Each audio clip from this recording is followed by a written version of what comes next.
How you guys doing? Doing a mobile video this weekend only because I'm in Carlsbad right now. I've been driving since 4 in the morning since Lubbock, trying to get to El Paso at least by 9 o'clock. Long story short, I'll be in El Paso this weekend, so I'm not at my apartment. I made the article for Burnout Avenue, but I just realized I was thinking driving over here. Well, Josh is at the track at Bristol this weekend, so I have no idea if the article is going to be posted. I realized that far too late, so I thought I'd make this really fast. I'm going to post it on Twitter and YouTube, just so I can go over the guys or some of the low end guys that I like. And I'll probably do the same thing for the Cup race tomorrow. So entering this race, Jeff Green is a very interesting play, and people are like, what do you mean he's a starting park? Well, Jeff Green only runs the super speedways and the really small short tracks, which is just Bristol and Iowa. He runs both races every year at Iowa. Last year he only ran the fall race at Bristol. He only ran, I think, like 12 laps in the spring Bristol race. I don't know if that was planned or if something happened with the car, or they didn't have the funding at that time. If you can find any information, if Jeff Green is actually running this weekend and he's not just going to start and park, that is fantastic. I might only make one lineup, so I don't know if I want it. I don't know if I want to risk it being killed by him not starting or not finishing the race.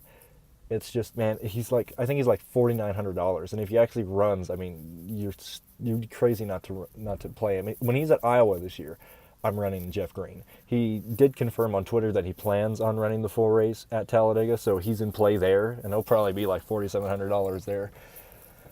But I'm not sure what the deal with him this morning is right now, seeing I'm on the road. I have no idea. I know the Cup Series is practicing right now. Another guy that I like this week is Zane Smith. He's in the 8 car for Junior Motorsports for like $7,800. You need to just play him.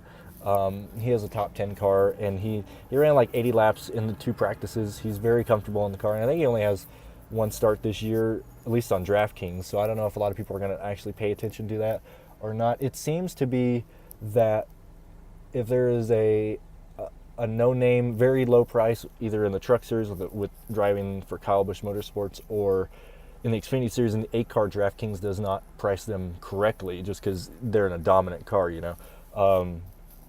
So I like Zane Smith. I also like Noah Gragson this week. He ran close to 160 laps in the 2 practices combined.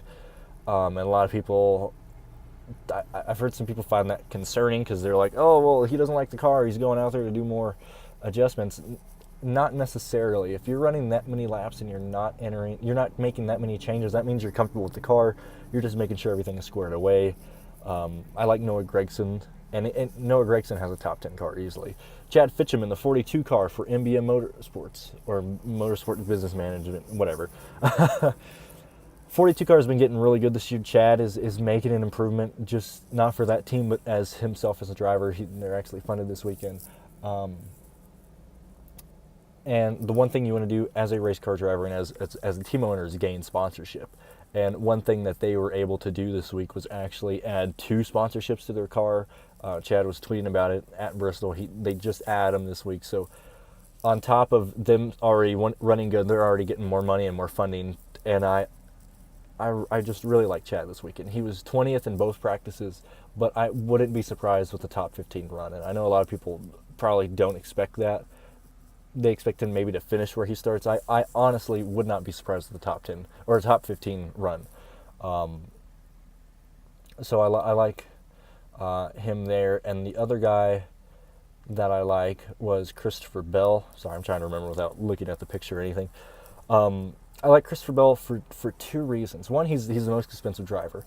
And 2, he's not showing his typical speed. I mean, he's just washed up. His career is down the toilet right now. He was like 5th fastest in the first practice and like, I don't know, like 6th or 7th in the second one, or vice versa. One of those. I know he's like top 5 in speed, but he's just not showing his speed, quote unquote, that he normally does.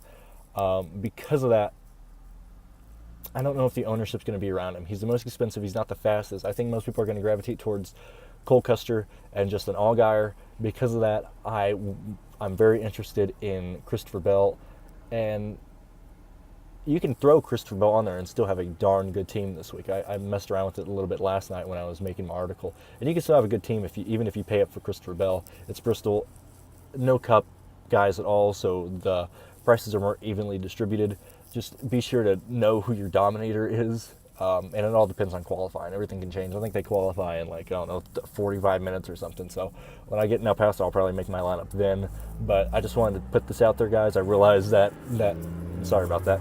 But I realized that the article may not be out there, and I'd rather just at least stay relative, you know, at least have that stuff. So thank you guys for listening.